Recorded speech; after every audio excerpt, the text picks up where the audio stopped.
ஆகவே போன பாடல்ல போன வகுப்புல இறுதியாக தூண்டு விளக்கின் சுடர் அறியாரேன்னு ரொம்ப வருத்தப்பட்டு சொன்னார். என்னவென்றால், நாம நம்முடைய காலங்களை எல்லாம் பயனற்றதாக கழித்து விட்டோமே, அந்த பயனுள்ளதாகிய இளமையை நாம் கொள்ளாமல் போனதினால் நம்முடைய வாழ்வானது துன்பத்தினுக்கு உரிய ஒன்றாக மாற்றம் கொண்டு விட்டதே என்று விளக்கிய திருமூலர் அடுத்து சொல்ல வருகிறார்.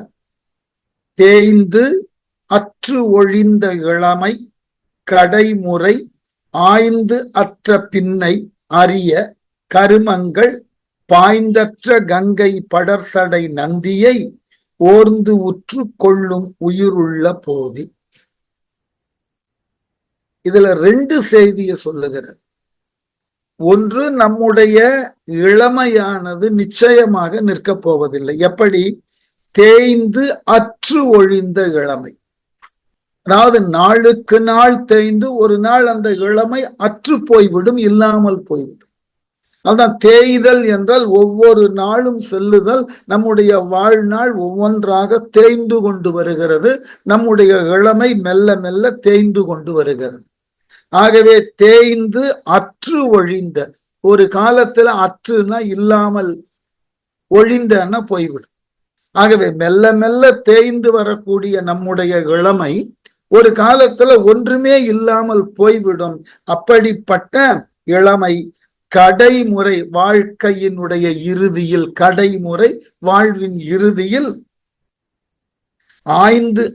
ஆய்ந்தற்ற பின்னை அரிய கருமங்கள். அப்போ வாழ்க்கையினுடைய இறுதி நிலைக்கு வந்த பொழுது நாம் ஆய்ந்து பார்த்தோம் என்றால், ஐயோ, இளமையோடு இருக்கக்கூடிய காலத்திலேயே பல நல்ல செயல்களை செய்யாமல் விட்டு விட்டோமேன்னு கவலைப்படுவோம். எப்படியா? பின்னை அரிய கருமங்கள். நம்முடைய இளமையானது போய் முதுமையை அடைந்து நம் உடலானது இயங்க இயலாத நிலையிலே நாம் தடுமாறுகின்ற பொழுது, இந்நாள் வரை நாம் எந்த விதமான நல்லதோர் செயலை, அரிய செயல்களை செய்யாமல் விட்டு விட்டோமே என்று வருந்துவோம். அதனால நாம என்ன செய்யணுமா? பாய்ந்தற்ற கங்கை படர்சடை.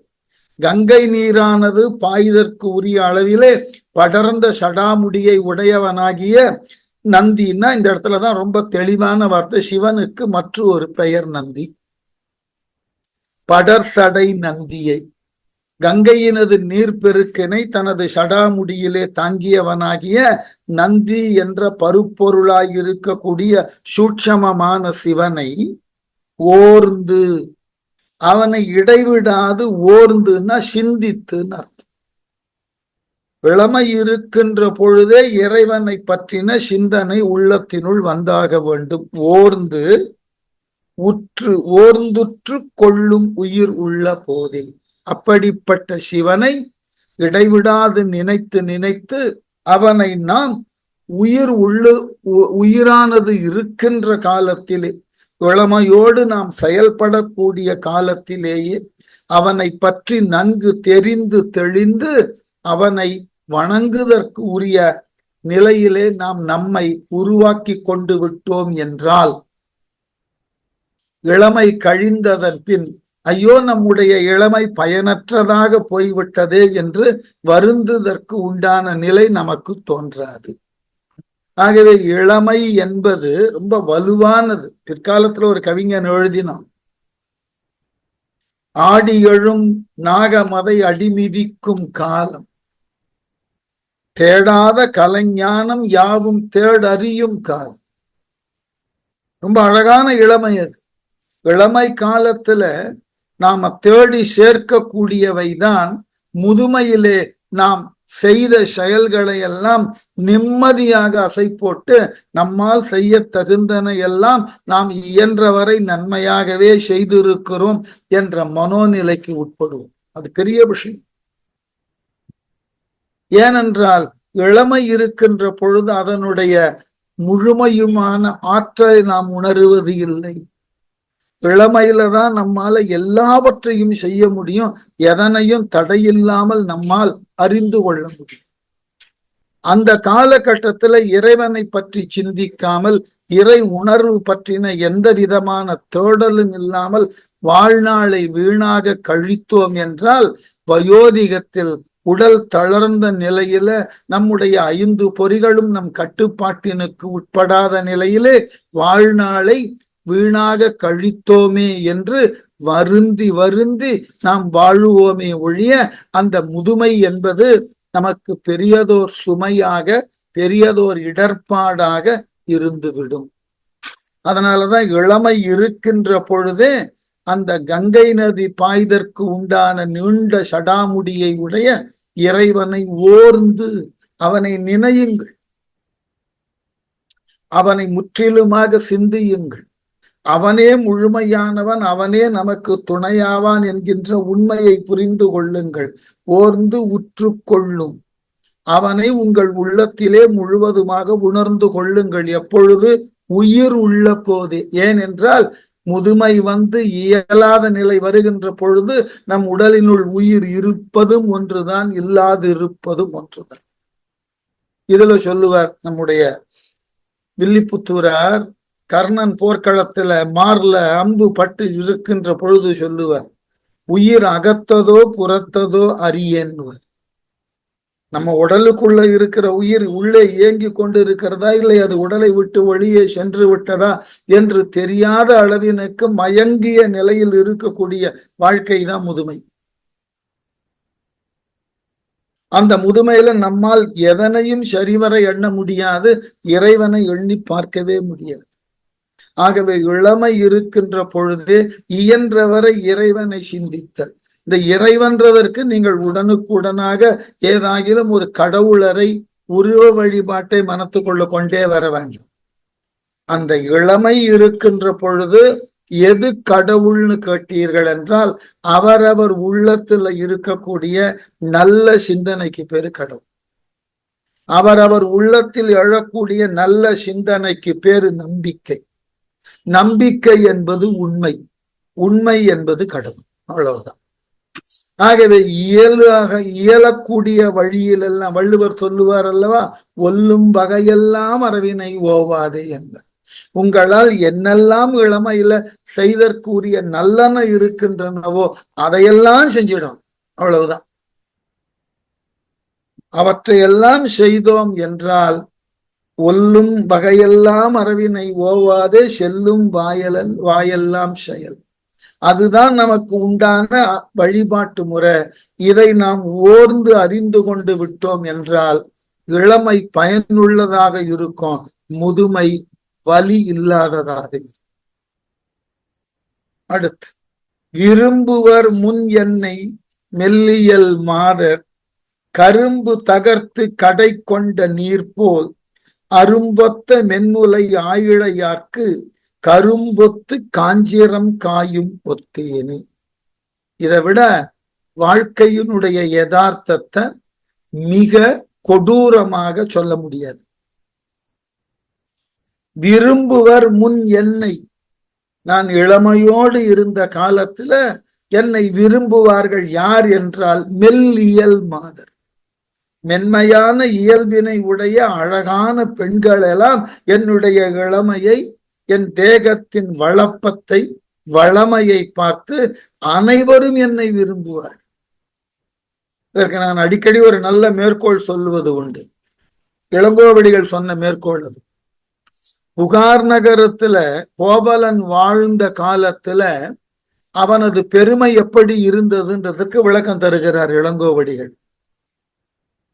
மதிமுக மடவார்த்தம் பண் தேய்த்த மொழியினால் ஆயத்து பாராட்டி கொண்டேத்தும் கிழமையான் கோவலன் என்பான் மன்னன். அதாவது அந்த புகார் நகரத்துல அந்த காலத்துல வாழ்ந்த அழகிய இளம் பெண்கள் அனுதினமும் பேசுதற்கு உரிய பொருளாக இருந்தவன் யாருன்னா கோவலன். அதனால அந்த இளமை இருக்கின்ற பொழுது எப்படி என்னை அந்த பெண்கள் விரும்பினார்கள் என்பதற்கு ஒரு அழகான மேற்கோளை கொடுத்தார். ஒரு ஆச்சரியமான மேற்கோள். கரும்பு தகர்த்து கடை கொண்ட நீர்ப்போல். கரும்பினை தகர்த்துனாக்க இடித்து பிழிதல்னு அர்த்தம். கரும்பினை இடித்து பிழிந்து அதனது சாரினை ஏற்றுக்கொள்ளுவது போல இந்த அழகிய மெல்லியலார்கள் தங்கள் பார்வை என்கின்ற ஒன்றினால் என்னை தகர்த்து என்னை கொண்டவர்களாக நின்றார்கள். அவர்கள் கரும்பினை எவ்வாறு தட்டி பிழிந்து சாறு எடுத்து பருகுவார்களோ அதுபோல் அந்த அழகிய மெல்லியலார்கள் என்னுடைய இளமையை அப்படி நுகர்ந்தார்கள், அப்படி அனுபவித்தார்கள்.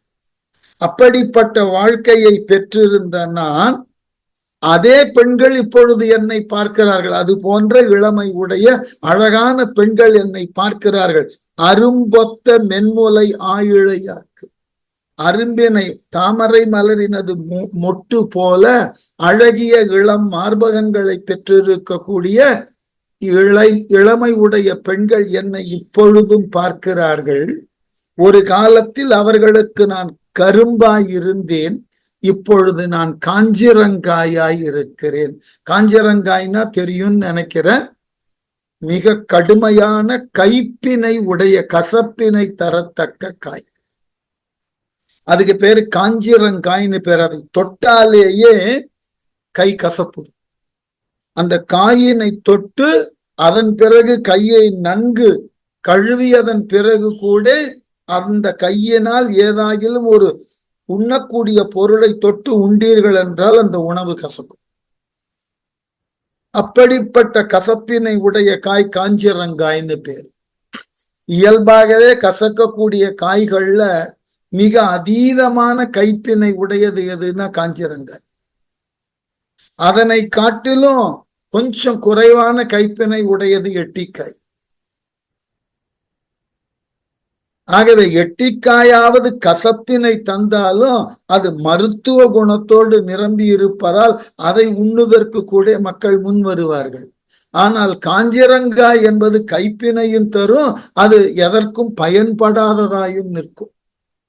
அதுபோல் நான் அவர்களுக்கு கசப்பினை தரக்கூடிய காஞ்சிரங்காய் போல் தோற்றத்திலும் இருந்தேன். என்னை அவர்கள் சுவைக்க முடியாமல் போனதினாலே அவர்களுக்கு கைத்தும் போயினேன். ஆகவே எந்த அழகிய இளம் பெண்களெல்லாம் ஒரு காலத்தில் என் இளமையை வளப்பமான தேகத்தை கண்டு மையல் கொண்டார்களோ, மயங்கினார்களோ, அவர்களுக்கு நான் இப்பொழுது கடுமையான காஞ்சிரங்காய் போல பயனற்றவனாய் போனேன். இதுதான் இளமையினுடைய சிக்கல். இதுதான் இளமை என்பது. ஒரு காலத்தில் எல்லோராலும் ஏற்றுக்கொள்ளப்படக்கூடியதாக இருக்கும். வயது ஆக ஆக நம்மை புறந்தள்ளுதல் என்பதையே நம்மால் சகித்துக் கொள்ள முடியாது. அழகிய இளம் பெண்களை விடுங்க,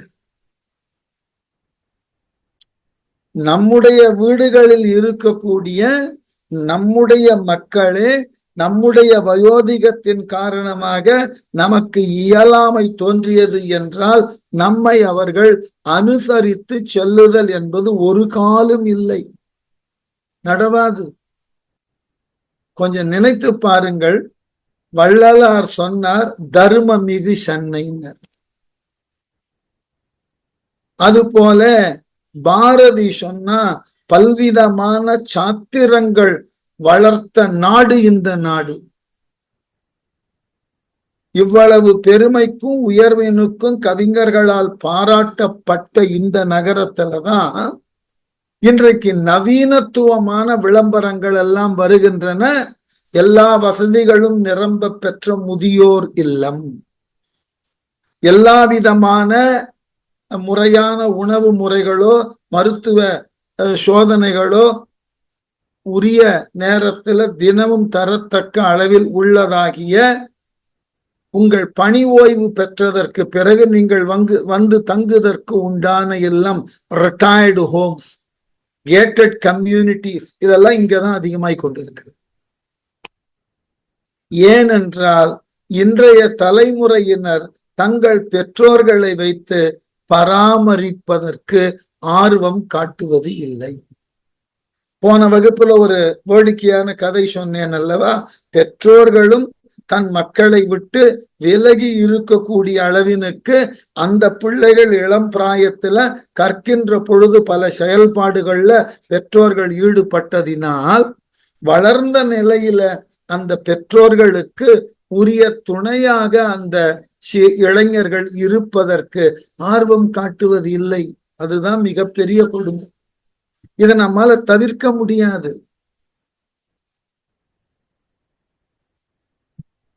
அதை நம்மால் தவிர்க்க முடியாது. ஆகவே ஒரு காலத்துல நம்முடைய தர்மங்களை பற்றி சொல்லுகின்ற பொழுது 4 நிலைகள்ல ஒவ்வொருவருடைய வாழ்க்கையை பகுத்தார்கள். ஒன்று பிரம்மச்சரியம் என்பது இளமையிலேயே கல்வியை கற்று அதன் வழி வாழ்க்கையை நடத்துவதற்கு உண்டான வழிமுறைகளை பழக்கங்களை மேற்கொள்ளுதல்.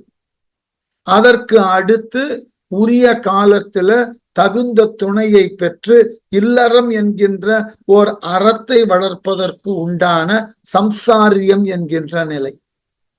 3வது நிலை உரிய மக்களை பெற்று அவர்களுக்கு உரியதாகிய கல்வி, அவர்களுக்கு உரியதாகிய சமூக தகுதிகளை எல்லாம் நாம் பெற்று கொடுத்ததன் பின் நாமாக ஒதுங்கி காடு நோக்கி சென்று தவம் இயற்ற வேண்டும், வானப்பிரஸ்த நிலை.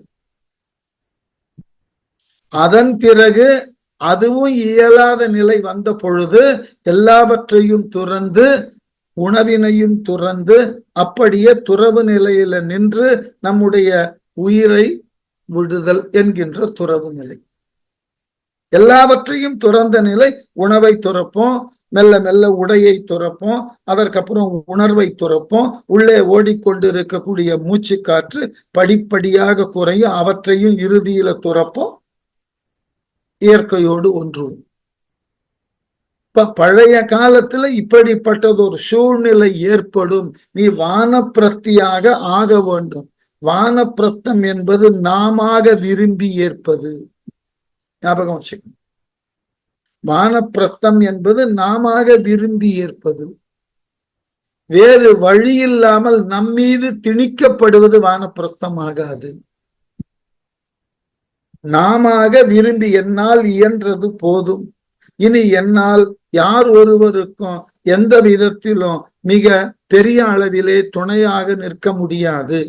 ஆகவே நான் எந்த விதத்திலும் யார் ஒருவனுக்கும் ஒரு இடையூறாக இருக்கவில்லை என்று தானே விரும்பி தன் துணையை அழைத்து கொண்டு காட்டில சென்று அங்கு கிடைக்கக்கூடியனவற்றை தேவையான அளவு உடல் ஏற்கும் அளவு உண்டு சில காலம் வாழ்க்கையை அங்க கழித்து இறுதியில் துறவு நிலைக்கு போகுது. இது எல்லாம் ஒரு காலத்துல சொல்லப்பட்டது. இன்று இவைகள் எல்லாம் நம்முடைய தலைமுறையில நம்மீது திணிக்கப்படுகின்றன. இன்றைக்கு சென்னையை சுற்றி எவ்வளவு அளவினதாகிய அந்த முதியோர்கள் இல்லங்கள் பல தரங்கள்ல பல சிறப்புகளோட சிறப்பு அம்சங்களோட அறிவிக்கப்படுகின்றன. அந்த அறிவிப்பும் கொஞ்சம் கூட கூச்சமே இல்லாமல் எல்லா தொலைக்காட்சிகளும் வெளியிடுகின்றன. இது புரியாத ஒரு புதிர். எந்த அளவினுக்கு நாம் நம்முடைய தகுதியிலிருந்து விலகி நிற்கிறோம் என்று பாருங்கள். இவைகள் எல்லாம் இன்று நாம் ஏற்கக்கூடியதான வேறு வழி இல்லை. அவைகள் நம்மீது திணிக்கப்படும். இல்லை என்றால் நம்மை அப்படியே விட்டுவிட்டு அவர்கள் செல்லுவதற்கும் தயாராக இருக்கிறார்கள். நான் சொல்லுவதை சொல்லிவிட்டேன். உனக்கு உண்டான ஓர் முதியோர் இல்லத்தில் சென்று சேர், அங்கு அவர்கள் எல்லாம் செய்வார்கள். இத 12 காலத்திற்கு முன்பு எங்கள் இல்லத்திலேயே எங்கள் உறவினர் வீட்டிலேயே நடந்த ஒரு நிகழ்வு. அவருக்கு 4 பிள்ளைகள், பெண்களே கிடையாது. 4 பிள்ளைகளையும் மிகப்பெரிய அளவில் நன்கு படிக்க வைத்தார். ஏனென்றால் இவர் வகித்த பதவியும் நல்ல பெரியதோர் பதவி. பல்லாவரத்தில் இன்றைக்கு பெயர் மாற்றப்பட்டு விட்டது. பழைய காலத்தில் அதற்கு பெயர் இங்கிலீஷ் எலக்ட்ரிக்கல்ஸ்னு பேரு. அதனுடைய தலைமை நிர்வாக அதிகாரியாக இருந்தவர், சீஃப் எக்ஸிகியூட்டிவ் ஆஃபீஸர், சிஇஓ. அவருக்கு 4 பிள்ளைகள். 4 பிள்ளைகளும் உலக நாடுகள்ல மிக உயர்ந்த தகுதிகளிலும் பதவிகளிலும் இருந்தவர்கள். இவர் இங்கு இறந்து போனார். இறந்து போனார் என்ற செய்தியை அவர்களுக்கு தெரிவிக்கப்பட்ட போது அவர்கள் என்ன பதில் சொன்னார்கள் தெரியுமா? இப்பொழுது எங்களால் உடனடியாக அங்கு வருதல் என்பது இயலாது. ஆகவே யாரேனும் ஒருவர் இயன்ற அளவினுக்கு உண்டான இருங்கடன்களை செய்து விடுங்கள். நாங்கள் அதற்கு உண்டான செலவு என்ன ஆயிற்றோ அதை அனுப்பி விடுகிறோம். அந்த பொறுப்புல ஈடுபட்டிருந்தவர் என் தந்தையார். கடுமையான கோபம் வந்தது. அந்த 4 மக்களையும் தொலைபேசியில கூப்பிட்டு கடுமையாக பேசினார். அதுல ஒருவர் மட்டும் வருந்தி, இல்லை நான் வந்து விடுகிறேன், மற்றவர்களை பற்றி எனக்கு தெரியாது, நான் வந்து விடுகிறேன் என்று அவர் வந்து தன் தந்தைக்கு இறுதி கடன் செய்தற்கு உரிய நாள் வரைக்கும் அந்த இறந்தவர் உடலை மிக பாதுகாப்பாக மருத்துவமனையில் உள்ள அந்த இறந்தவர் உடலை பாதுகாக்கக்கூடிய இடத்துல பாதுகாப்பாக வைத்திருந்தோம். இந்த நிகழ்ச்சி நான் சொல்றது 30 ஆண்டுகளுக்கு முன்பு, 35 ஆண்டுகளுக்கு முன்பு. மக்கள் அந்த அளவினுக்கு மனதை மாற்றிக்கொள்ள முன்வந்து விட்டார்கள். ஆகவே அவர்களை பொறுத்த மட்டில் தங்களினுடைய வாழ்க்கை, தாங்கள் ஏற்படுத்தி கொள்ளக்கூடிய தங்கள் தேவைகள், இவைகளில்தான் நாட்டம் கொள்ளுகிறார்களே ஒழிய இந்த தகுதிக்கும் இந்த சூழலுக்கும் நம்மை ஆட்படுத்தி உயர்த்தியவர்கள் பெற்றோர்கள், அவர்களை ஏதாயிலும் ஒரு விதத்துல நாம் அனுசரிக்க வேண்டும் என்ற சிந்தனையே இன்று அற்றுப்போய்விட்டது. அதனாய் திருமூலர் சொல்றார், இளமையில இருக்கின்ற பொழுது எல்லோரும் நம்மை விரும்பினார்கள், நம்மை கரும்பாக கருதினார்கள், நம்மை நெருக்கி நம்மிடம் இருக்கக்கூடிய அந்த இளமையினால் விளையக்கூடிய நன்மைகளை, நம்மால் செய்தற்குரிய செயல்களை கரும்பு சாறு போல அருந்தி மகிழ்ந்தார்கள். மெல்ல மெல்ல நம்முடைய இளமை நம்மை விட்டு போயிற்று. நம்மை இனி யார் ஒருவரும் முறையாக பார்ப்பதற்கு முன்வரவில்லை. எந்த இளமை இருந்த காலத்தில் நான் கரும்பு போல் இனித்தேனோ அதே இந்த சமூகத்தில் இன்று முதுமையின் காரணமாக நான் காஞ்சிரங்காய் போல் அவர்களுக்கு கசக்கின்றேன். இது எவ்வளவு கொடுமை! இந்த கொடுமையிலிருந்து விடுதலை பெறுதல் என்பது ஒரே வழிதான். இளமையில் இருக்கின்ற பொழுதே நமக்கு இறுதி காலத்தில் எவையவை நிகழும் என்பதை முன்கூட்டியே சிந்தித்து அதற்கு ஏற்றாற்போல் நம்முடைய இளமையை பயனுள்ள ஒன்றாக மாற்றிக்கொண்டோம் என்றால் முதுமை நமக்கு அச்சம் தரக்கூடிய ஒன்றாக இருக்காது. இன்றைக்கு பெரும்பாலான முதியவர்களுக்கு அதுதான் சிக்கல். தங்களினுடைய மரணம் கூட அவர்களுக்கு பெரிய அளவுல பாதிக்கல. வேடிக்கை அதுதான். தாங்கள் மரணிக்கின்ற பொழுது மரணம் தவிர்க்க முடியாதுன்னு எல்லாருக்கும் தெரிந்திருக்கிறது. இன்று மரணம் என்பது ஒரு பெரியதாகியதோர் இழப்பாக அல்லது ஒரு பெரிய அதிர்ச்சிக்கு உரிய செய்தியாக யாரும் பார்க்கறது இல்லை. ஆனால் என்ன கருதுகிறார்கள்? இந்த மரணம் நம்மை தழுவுகின்ற பொழுது மரணத்தினுக்கு பின் நமக்கு உரிய மரியாதையோடு கூடிய நல்ல அடக்கமோ நல்ல தகனமோ நடந்து விட்டால் போதும் என்றுதான் எண்ணுகிறார். வேற ஒன்றுமில்லை அவர்கள் கவலை. ஏனால் மரணத்தை வெல்ல முடியாது எல்லோருக்கும் தெரியும். ஆகவே மரணத்தினுக்கு பிறகு நமக்கு உரியதாகிய மரியாதை அந்த மரணத்தின் மூலமாக காப்பாற்றப்பட வேண்டும்னு எதிர்பார்க்கிறார். அது கிடைத்து விட்டது என்றால் மரணம் அவர்களுக்கு ஒரு தடையாக இருப்பது இல்லை. பெரும்பாலான முதியவர்கள் இது குறித்து தான் கவலைப்படுகிறார்களே ஒழிய தங்கள் மரணம் குறித்து கவலையே படுறது. என்ன நடக்குமோ அந்த கவலை தான். உரிய நேரத்திலே நமக்கு உரியதாகிய எல்லா இறுதி சடங்குகளும் நடைபெற்று விடுமா, இந்த கவலை இருக்கிறது. அதனால அந்த இளமை இருக்கின்ற பொழுதே இவைகளெல்லாம் எதிர்பார்க்கப்பட்டு அதற்கு உரிய தீர்வாக நம்மால் இயன்றன நல்லன செய்து நம்மையும் இந்த சமூகத்தில் ஒருவராக மாற்றிக்கொள்ளுதற்கு முயன்றால் நான் ரொம்ப வேடிக்கையாக ஒரு நண்பரை பற்றி சொல்ல வேண்டும்னு ஆசைப்பட்டேன். இந்த காட்சிக்கு தான். என் தந்தை ஒரு பொறியாளர்னு தெரியும், அரசு பொறியாளர். ஆகவே ஒரு சில ஆண்டுகள் நாங்கள் செஞ்சியில் இருக்கக்கூடிய வாய்ப்பு ஏற்பட்டது. அங்கு தன்வந்திரி என்று சொல்லக்கூடிய ஒரு கேரளாவை சேர்ந்த ஒரு அந்தணர் குடும்பம். அவர் துணைவியார், அவருடைய மக்கள் எல்லாரும். அப்படி ஒரு பரோபகாரம். அவர் அந்த முறையாக மருத்துவம் வேற கற்றவர். அதோடு மட்டுமில்லாமல் அவருடைய துணைவியார் யார் வீட்டிற்கு வந்தாலும் முதல்ல சாப்பிட்டியான்னு கேட்டு உணவு கொடுத்ததுக்கு அப்புறம் தான் பேசுவார். நிறைய மாட்டு பண்ணை வைத்திருந்தார், மருத்துவம். ஆனால் எப்பொழுது அவர்கள் வீட்டுக்கு போனாலும் பால் படு பொருள்கள் எதை வேண்டுமானாலும் இலவசமாக பெற்று வரலாம். அப்படிப்பட்டது ஒரு வாழ்க்கை. அவரினது துணைவியார் இறந்து போனார். நீங்கள் நம்புவீர்களோ இல்லையோ, இன்றையும் அந்த ஊர்ல போய் கேட்டு பார்க்கலாம். ஊர் மக்கள் அனைவரும் கூடி இல்லத்தின் முன் நின்றார்கள். நின்றவர்கள் என்ன சொன்னார்கள் தெரியுமா? உங்களுக்கு உரிய சடங்கை நீங்கள் செய்துவிட்டு, அதற்கு நாங்கள் தடையாக இல்லை, செய்துவிட்டு அந்த இறந்த அவர்களினது உடலை எங்களிடம் கொடுங்கள். நாங்கள் பல்லக்கு கட்டி எங்கள் தோளில் சுமந்து காடு வரைக்கும் எடுத்து வருகிறோம். அதுதான் நாங்கள் அவருக்கு செய்யக்கூடிய மிகச்சிறந்த மரியாதையாக இருக்கும் என்று ஊர் மக்கள் கூடி, ஒருவர் இருவர் அல்ல, ஊர் மக்கள். செஞ்சி பெரிய ஊர் இல்லைதான், ஆனாலும் அந்த ஊர்ல இருந்த அனைவரும், அதாவது ஜாதி மதங்களை எல்லாம் கடந்த நிலையில அனைவரும் ஒன்று கூடி, அந்தணர்கள் வழக்கத்தில் அப்படியெல்லாம் பெரிய பல்லக்கு, இறுதி பல்லக்கெல்லாம் உருவாக்குற வழக்கம் கிடையாது. இருந்தாலும் நாங்கள் செய்வோம் என்று சொல்லி மிக பெரியதோர் கூட்டம் காடு வரை வந்து அவருக்கு உண்டான நல்ல தகனத்தை செய்துவிட்டு திரும்பினார். வாழ்க்கை என்பது நமக்கு கற்றுத் தருவது இதுதான்.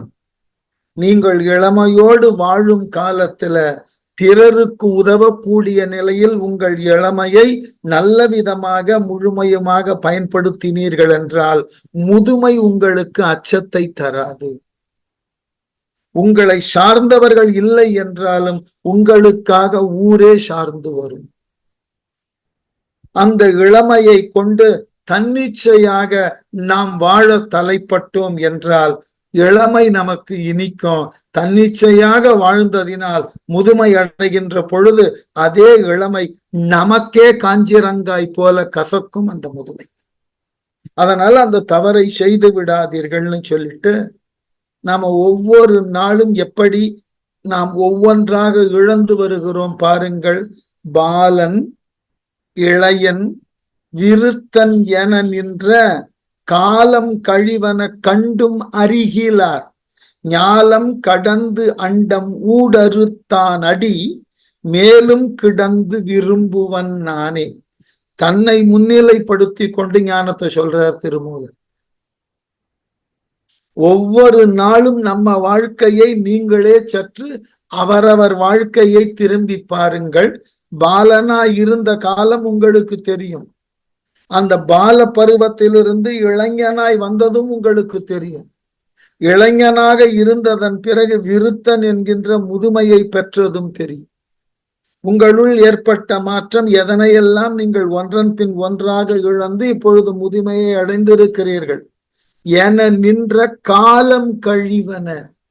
ஒவ்வொரு நாளும் இப்படி மெல்ல மெல்ல கழிகிறது. அதாவது என் வீட்டுல ஒரு வழக்கம் உண்டு. காலையில எழுந்த உடனே இந்த பல் தேய்த்தல், முகம் கழுவுதல் போன்றனெல்லாம் செய்து விட்டு வெளியே வரும்போது, அந்த குளியல் அறையிலிருந்து வெளியே வரும்போது அங்க விநாயகர் படம் போட்ட ஒரு நாட்காட்டி இருக்கும். அந்த நாட்காட்டியிலிருந்து நேற்றைய தேதித்தாழ கிழிப்பேன். கிழித்து விட்டு நேரா இறைவனுக்கு உண்டான இடம் இருக்கும் வீட்டுல, அதற்கு நேர் எதிராக மற்றொரு நாட்காட்டி இருக்கும். அதுல இருக்கக்கூடிய ஒரு தாழ கிழிப்பேன். விளக்கை ஏற்றி விட்டு அதன் பிறகு வெளியே வந்து காலையில பால் வாங்கணும். வெளியே வருகின்ற பொழுது, இப்ப நான் வகுப்படுத்திக் கொண்டிருக்கிறேன் அல்லவா, எனக்கு எதிராக முருகன் படத்தோடு ஒரு பெரிய நாட்காட்டி இருக்கும். அதுல நேற்றைய தேதியை கழிப்போம். இப்போ ஒரு நாளைக்கு 3 தாள்களை நான் கிழிக்கின்றேன். ஒவ்வொரு முறை கிழிக்கின்ற பொழுதும் ஒரு தெளிவு மனசுக்குள்ள வரும். நம்முடைய வாழ்நாளில் ஒன்று கழிந்தது. அந்த ஒன்று கழிந்ததை எந்த ஒன்றையும் 3 முறை சொன்னாதானே நாம் நம்புவோம். ஆகவே 3 நாட்காட்டிகள்ல ஒவ்வொரு தாளாக கிழித்து உறுதிப்படுத்தி கொள்ளுகிறேன், நம்முடைய வாழ்நாள்ல ஒன்று இன்று முடிந்தது. அப்ப நாம இனி என்ன செய்ய வேண்டும், இனி செய்தற்கு என்ன இருக்கிறது, இந்த சிந்தனையோடைய வாழ்க்கையை நடத்தும். ஆகவே வாழ்நாள் கழிதல் என்பது தவிர்க்க முடியாது. பாலனாக இருந்த காலம் உண்டு, அதே போல இளைஞனாக இருந்த காலம் உண்டு, இப்பொழுது விருத்தத்தில் இருக்கிறோம், வயோதிகத்தில் இருக்கிறோம். இந்த ஒவ்வொரு நாளும் நாட்காட்டியிலிருந்து கிழிக்கப்படுவது போல் நம்முடைய ஆயுளிலிருந்து ஒவ்வொரு நாளும் நீக்கப்படுகிறது. கண்முன்னே பார்க்கிறோம். எஞ்சி இருக்கக்கூடிய நாள்ல நாம் என்ன செய்ய போகிறோம்? இந்த சிந்தனை நம்முள்ளே இருந்து கொண்டே இருக்கும். வாழுகின்ற காலத்துல நாம வளமையாக வாழுதல் மட்டும் வாழ்க்கை இல்லை. நாம் வளமையாக வாழ்ந்ததை போல பிறர் வளமையாக வாழுவதற்கு நாம் என்ன செய்தோம் என்பதை இடைவிடாது சிந்தித்து கொண்டே இருக்கும். அப்பொழுதுதான் இந்த வாழ்க்கை ஒரு பொருளுள்ள வாழ்க்கையாக இருக்கும். வாழக்கூடிய வாழ்க்கை ஒரு அர்த்தம் உள்ளதாக இருக்கும். ஆகவே இவ்வாறு ஒவ்வொரு நிலையாக நாம கடந்து வருவதை காலம் கழிவன கண்டு, ஒவ்வொரு நாளாக செல்வதை கண்டும் அறிகிறார். நம்முடைய சிற்றறிவுக்கு அதெல்லாம் எட்டவில்லை. ஐயோ, ஒவ்வொரு நாளும் வீணாக கழிந்தது. நான் கல்லூரியில பாடம் நடத்தும் போது வேடிக்கையாக மாணவர்களுக்கு சொல்லுவேன், இரவு உறங்குகின்ற பொழுது உங்களுக்கு உண்டான படுக்கையில போய் படுத்ததன் பிறகு 1 நிமிடம் நீங்கள் யோசியுங்கள் போதும். என்ன, இன்று காலை விழித்தது முதல் இப்பொழுது படுக்க வருகின்ற வரைக்கும் நாம் செய்த செயல்கள் எல்லாம் என்னென்ன? ஒரு மீள்பார்வை. அதுல யாரையெல்லாம் வைத்திருக்கிறோம், யாரிடமெல்லாம் கடுமையாக நடந்திருக்கிறோம், எப்படியெல்லாம் பிறரை ஏய்த்திருக்கிறோம், யாரையெல்லாம் நாம் அவமதித்திருக்கிறோம், எல்லாத்தையும் ஒரு மீள் பார்வையாக பாருங்கள். அப்பொழுது தெரியும் நாம ஒவ்வொரு நாளும் வாழ்க்கையில எவ்வளவு பயனற்ற செயல்களை செய்து வருகிறோம். அதனால என்ன பயன்? இதை வேடிக்கையாக சொல்ல வேண்டும்னா, எல்லோருக்கும் தெரியும், பன்னெடுங்காலத்துக்கு முன்னாடி அமெரிக்க ஐக்கிய நாடுகள்ல அதனுடைய பிரசிடென்டா இருந்தவர் ஆப்ரஹாம் லிங்கன். அவர் ஒரு முறை தன்னுடைய அரசியல் நண்பர்களோடு நடந்து கொண்டிருக்கிறார் நடைப்பயிற்சி. அப்பொழுது அவர்கள் செல்லக்கூடிய பாதையில ஒரு சிறு கழிவு நீர் செல்லும் பாதை, அதுல ஒரு பன்றிக்குட்டி தவறி விழுந்து விட்டு கத்திக்கொண்டே இருந்தது. பலர் அது வழியாக சென்று கொண்டிருந்தார்கள், யாரும் இதை கவனிக்கல. ஆபிரகாம் லிங்கன் அந்த ஒலியை கேட்டவுடனே கிடுகிடு என்று அந்த கழிவு நீர் சேகரிக்கப்பட்ட அந்த குழியிடம் சென்றார். யோசிக்க கூட இல்லை. அந்த பன்றிக்குட்டியை கை தொட்டு எடுத்து வெளியே விட்டார். அது உடலை ஒரு சிலிர்த்து கொண்டு ஓட தலைப்பட்டு விட்டு, உடனே உடன் வந்தவர்கள் எல்லாம் என்ன சொன்னார்களா? ஆப்ரஹாம் லிங்கனுக்கு எவ்வளவு பொதுநலன் இருக்கிறது, ஒரு பன்றியினுடைய துன்பத்தை கண்டு கூட மனம் பொறுக்காமல் அதற்கு உதவுகிறார் பாருங்கள். உடனே ஆப்ரஹாம் லிங்கன் மறுத்து சொன்னாரா, இல்ல, இதுல எந்த பொதுநலமும் இல்லை, தன்னலம் தான் இருந்ததுங்க. என்ன, அந்த பன்றியினுடைய வேதனையினால் எழுப்பப்பட்ட ஒலி எனக்கு வேதனையை தந்தது. நான் என் வேதனையை போக்கிக் கொள்ள வேண்டும் என்றால் அதனது வேதனையை நான் போக்க வேண்டும். ஆகவே என் வேதனையை போக்கிக் கொள்ளக்கூடிய வழிமுறையில அந்த பன்றியை எடுத்து காப்பாற்றினேன். அது அதனுடைய அவலக்குரலை எழுப்பாமல் மகிழ்ச்சியோடு ஓடத் தொடங்கியது. அது கண்டு என் மனது சமாதானமாகி நான் நிம்மதியானேன். ஆகவே இதில் பொதுநலம் இல்லை, தன்னலம். இப்ப சமூகத்துல ஏன் அவர் சிறந்தவராக இருக்கக்கூடிய நிலையில் தன் வாழ்க்கையை பெற்றிருக்கிறார்னா இது போன்ற செயல். வாழுகின்ற வாழ்க்கையில நாம் இயன்ற வரைக்கும் நம்மால் இயன்றன என்று சொல்ல தகுந்த செயல்களை அடுத்தவர்கள் விரும்புகிறார்களோ விரும்பலையோ செய்திடும். இது அடிப்படை. அப்படி செய்தால்தான் வாழ்க்கையின் அர்த்தத்தை அறிந்தவர்களாகும். பாலனா இருக்கும் போது நமக்கு என்ன நல்லது செய்யணும் நமக்கு தெரியாது, அறியாமை. இளைஞனாகவும் விருத்தனாகவும் இருக்கின்ற பொழுது எவைகளையெல்லாம் செய்தால் சமூகம் நன்மை அடையும், நம்மை சார்ந்தவர்கள் நல்ல விதமாக நம்மை வாழ்த்துவார்கள்னு தெரியும்ல. ஏன் எந்த ஒரு செயலையும் செய்யாமல் ஒவ்வொரு நாளையும் அந்த நாட்காட்டியிலிருந்து தாள்களை கிழிப்பது போல ஒவ்வொரு நாளாக இழந்து கொண்டே வருகிறோம். இதனால் பெற்ற பயன் என்ன? ஆகவே நீங்கள் என்ன செய்ய வேண்டும்? அந்த இளமை இருக்கின்ற பொழுதே ஞாலம் கடந்து அண்டம் ஊடு அறுத்தான், எல்லா உலகங்களையும் கடந்து மா அண்டமாகிய வெளியையும் கடந்து நின்றானே, ஊடறுத்து ஒளியாக நின்றானே சிவபெருமான். அதனை ஊடறுத்துனா குறுக்காக அறுத்து ஒளியாக நின்றான். அந்த சிவபெருமான் அடி திருவடியை மேலும் கிடந்து விரும்புவன் நானே. ஏற்கனவே அவனது திருவடியின் மீது எனக்கு பற்று உண்டு, மேலும் மேலும் அவனது திருவடியின் மீது பற்றினை கொண்டு இருக்கிறேன் நான். ஆகவே எனக்கு முதுமை பற்றின கவலை இல்லை. அதுக்குதான் நான் மீண்டும் சொல்லுகிறேன், இந்த இடத்துல இறைவன் சொன்னா சிவன் என்று குறிப்பிட்டு ஒரு குறிப்பிட்ட எல்லைக்குள் அந்த இறைவனை அடக்காதீர்கள். சிவன் ஆதல் என்பது அது ஒரு நிலை, ஞாபகம் வச்சுக்கணும். ஒரு ஸ்டேட் ஆஃப் மைண்ட் என்று ஆங்கிலத்துல சொல்றோம் இல்லையா, அது இறைவனை அடைதல் அல்ல, நீங்கள் உங்களையே இறைவனாக உணருதல், அதுதான் முக்கியம். அது ஒரு நிலை, எல்லாவற்றையும் கடந்து எல்லோருக்கும் உதவியாக எல்லோருக்கும் மகிழ்ச்சியை தரத்தக்க நிலையில உங்கள் செயல்பாடு இருந்ததுன்னா நீங்கள் இறைநிலைக்கு உயர்த்தப்படுகிறீர்கள். அந்த நிலைக்கு போகணும். அந்த நிலைக்கு போவதுதான் வாழ்க்கையினுடைய அடிப்படையே. போன பிறவிகள் எல்லாம் என்னவாக இருந்தோம் தெரியாது. என்ன காரணம்னா அந்த பிறவிகளினால் நாம பெற்றிருந்த அறிவு என்ன தெரியாது. ஆனால் இந்த பிறவியிலே மானுடனாய் பிறந்திருக்கிறோம். ஆகவே நல்லன எவை தீயன எவைன்னு நம்மால் பகுத்து ஆராய முடியும். நல்லனவற்றினுக்கு துணை போக முடியும்.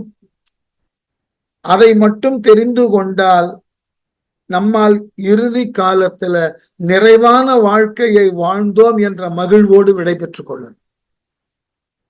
இல்லை என்றால் நம்முடைய மரணப்படுக்கை நமக்கே நரகமாகி போகும். அதற்காகவாவது அந்த அண்டங்களையெல்லாம் ஊடறுத்தவனாகிய அந்த இறைவனினது திருவடியை இடைவிடாது எண்ணுதற்கு உரிய நிலையிலே நம்மை மாற்றிக்கொள்வோம். இறைவனுக்கு உண்டான வழிபாடு என்பதே இயன்றன பிறருக்கு செய்தல்தான். இதை ஏற்கனவே திருமூலர் பின்னாடி ஒரு இடத்துல சொல்ல போறாருன்னு சொல்லியிருக்கேன். அதை மீண்டும் இங்கு நினைவுபடுத்துகிறேன். நம்மை போன்ற நடமாடும் கோவில்களான மாந்தர்களுக்கு நாம் செய்யக்கூடிய உதவிதான் இறைவனுக்கு செய்தற்குரிய மிகப்பெரிய வழிபாடு ஆகும். விவேகானந்தர் ரொம்ப அழகா சொல்றார், நீ தூய்மையாக இருப்பது மட்டும் முக்கியம் அல்ல, அந்த தூய்மையோடு மனிதாபிமானத்தையும் சேர்த்துக்கொள். இந்த இரண்டும் சேருகின்ற பொழுதுதான் நீ மிக பெரியதாகியதோர் சான்றாண்மை மிக்க குணத்தினுக்கு உரியவனாகிறாய். பியூரிட்டியும் ஹியூமனிட்டியும் சேருகின்ற பொழுது உனக்கு ஜெனராசிட்டி என்கின்ற ஒன்று புரிய தொடங்குகிறதுன்னு எழுதினார். எவ்வளவு பெரிய தத்துவம் அது! நாம் எதனையும் தூய்மையாக பார்த்தல் என்பது ஒன்று, அந்த தூய்மையாக பார்த்தலோடு நம்மை சார்ந்து இருக்கக்கூடிய மாந்தர்களையும் மனிதாபிமானத்தோடு பார்க்கவும்.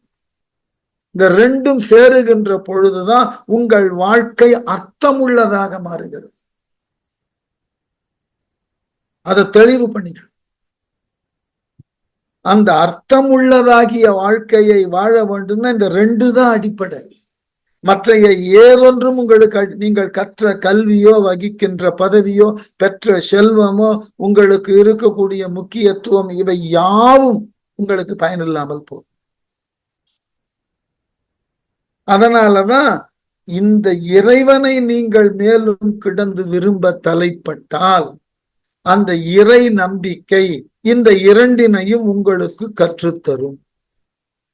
அந்த கற்றுத்தரக்கூடிய அந்த மேலான செயல்களை நீங்கள் மக்களுக்கு உரிய அளவிலே பயன்படுத்துவதற்கு உரியவர்களாக மாறினீர்கள் என்றால் உங்கள் வாழ்க்கை பயனுள்ளதாய் இருக்கும். இல்லை என்றால் உங்கள் இளமை என்பது உங்களுக்கு உரிய தண்டனையை பெற்றுத்தரக்கூடிய களமாகிவிடும். அடுத்து, காலை எழுந்தவர் நித்தலும் நித்தலும் மாலை படுவதும் வாழ்நாள் கழிவதும் சாலும வீசன் சலவியன் ஆகிலும் ஏல நினைப்பவர்க்கு இன்பம் செய்தானே. என்ன அழகு! காலை எழுந்தவர் நித்தலும் நித்தலும். காத்தால தூக்கத்தை விட்டு எழுந்த மக்கள் மாலையில மீண்டும் தூங்கத்தான் போகிறார். தவிர்க்க முடியறதா பாருங்க. நித்தலும் நித்தலும், அனுதினமும். காலையில எழுந்தவர்களெல்லாம் வள்ளுவர் சொன்னார் இல்லையா, உறங்குவது போல் சாக்காடு. அதேதான், காலையில உறக்கத்தை விட்டு விழித்த நாம் அனைவரும் மாலையில மீண்டும் உறக்கத்தை நோக்கி செல்லுகிறோம். அது போலதான் வாழ்நாளும். நாம பிறக்க பிறக்க இறக்கிறோம், இறக்க இறக்க மீண்டும் பிறக்கிறோம்.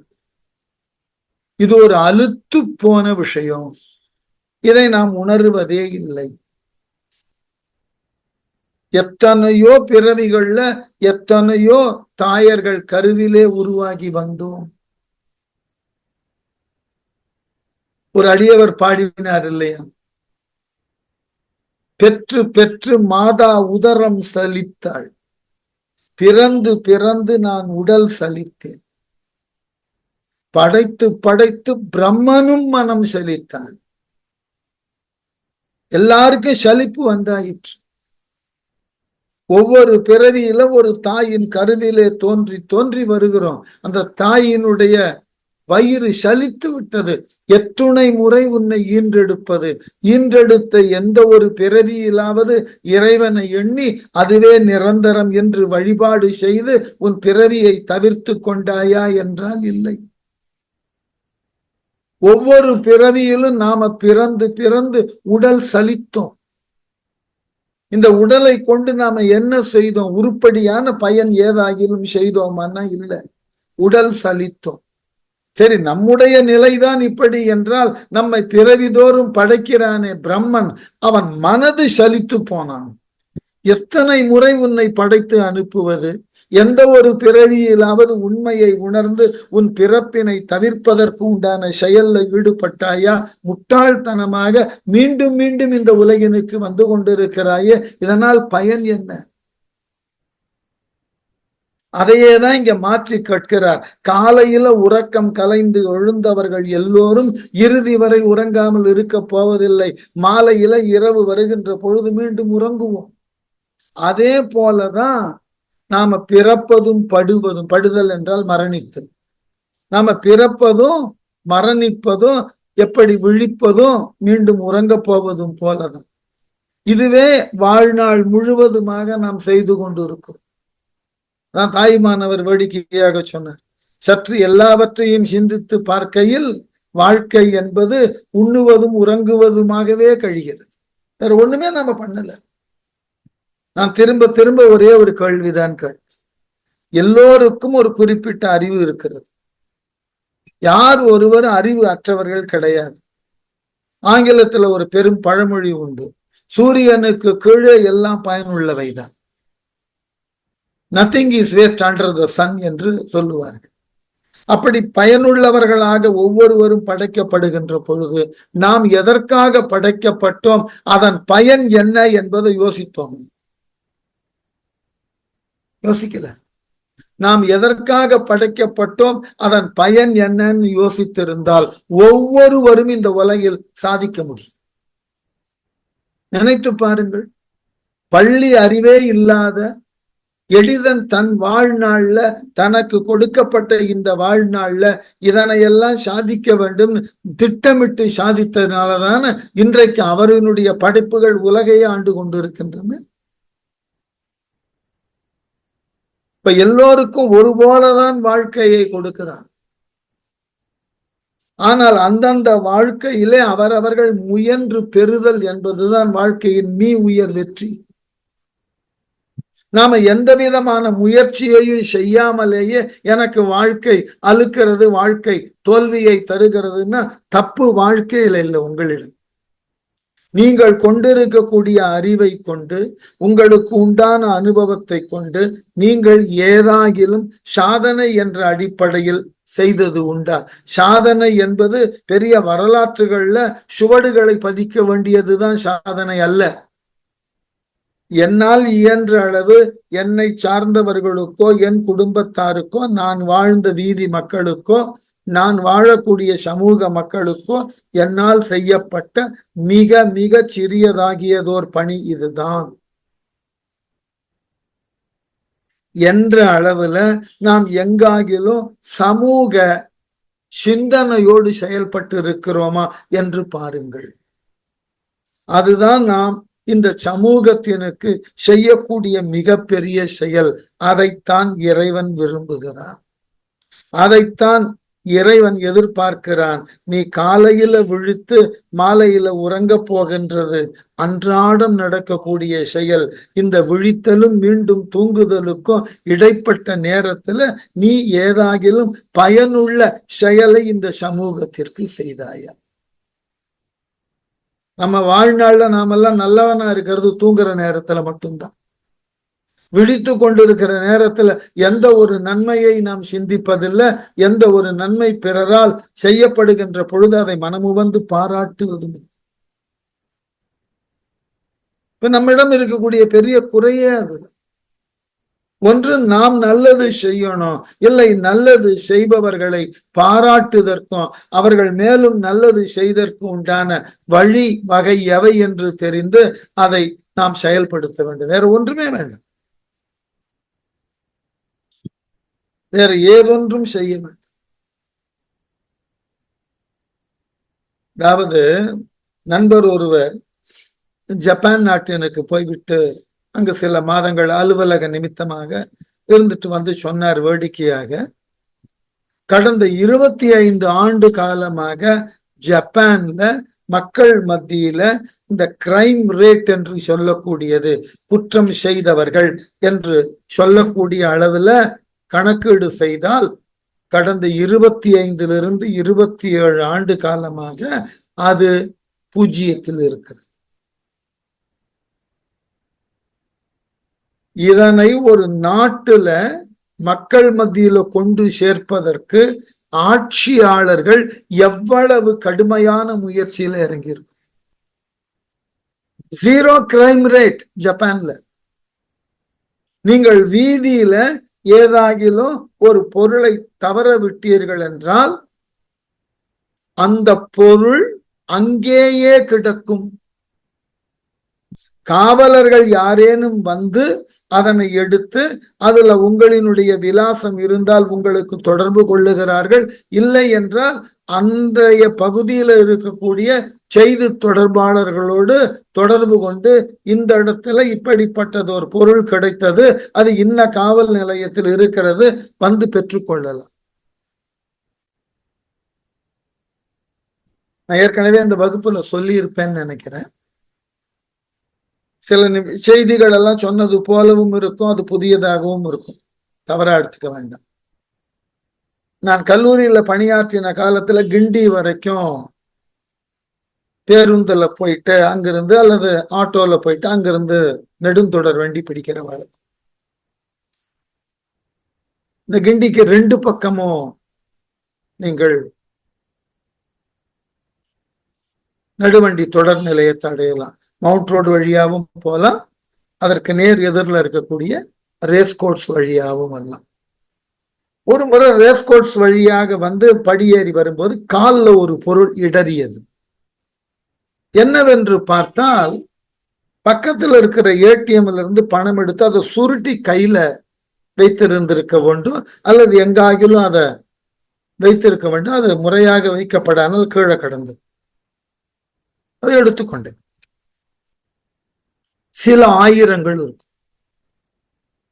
என்ன செய்வதுன்னு தெரியாம அந்த ஸ்டேஷன் மாஸ்டர்கிட்ட போயிட்டு, இந்த படியேறி வருகின்ற இடத்துல இது கிடைத்தது, தொகை கொஞ்சம் பெரியதாக இருக்கிறதுனால இழந்தவர்கள் யாரேனும் தேடி வரலாம், அப்படி வந்தால் இதை கொடுத்து விடுங்கள்.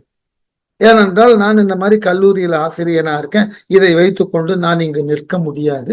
ஆகவே அப்படின்னு அவற்றை கொடுத்துட்டு கூட இருந்த பணியாளர்களும் இதை பார்த்து கொண்டிருந்தார்கள். சரி, நான் அப்புறம் என் வேலை முடிந்தது, நான் கிளம்பி போயிட்டேன்.